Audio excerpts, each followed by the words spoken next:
Hello guys, మేమైతే నిన్న డిమార్ట్కి వెళ్ళాం. మేము అక్కడ నుంచి ఫౌంటైన్ పెన్ కొనుక్కొని తెచ్చాము. మా అక్క అని తమ్ముడు కూడా తీసుకున్నారు, కానీ వాళ్ళు నిన్ననే ఓపెన్ చేశారు.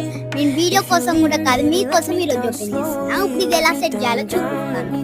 పైన క్యాప్ తీసాక రీఫిల్ ఒకటి తీసుకోండి, పెట్టి ప్రెస్ చేయాలి. దాని తర్వాత కింద కూడా పెట్టుకొని పక్కన క్యాప్ కనపడుతుంది కదా, దాన్ని తీసుకొని కొద్దిసేపు వదిలేయాలి, ఎందుకంటే ఇంక ట్రాన్స్ఫర్ అయింది కదా. ఓకే, 5 minutes అయిపోయా. ఇప్పుడు రాద్దాం. నేనైతే నార్మల్గా ఐ లవ్ యూ నానా అని రాస్తున్నాను. మీరు ఏమన్నా రాసుకోవచ్చు. మనకి దీంట్లో పెద్ద రీఫిల్స్ దొరుకుతాయి, చిన్న రీఫిల్స్ దొరుకుతాయి. పెద్ద అయితే డిఫరెంట్గా సెట్ చేసుకోవడం ఉంటుంది. మనకి బ్లాక్ ఉంటాయి, రీఫిల్స్ బ్లూ ఉంటాయి. ఇవి అయితే నార్మల్గానే పడుతున్నాయి, కానీ బాగుంటాయి. ఈ ఓల్డ్ డేస్లో వాడతారు ఎక్కువ. మనకైతే 4 రీఫిల్స్ వచ్చాయి. ఓకే, ఇది మా తమ్ముడిది గ్రీన్ కలర్. చూడండి, దీంతో కూడా రాసేద్దాం. Bye bye.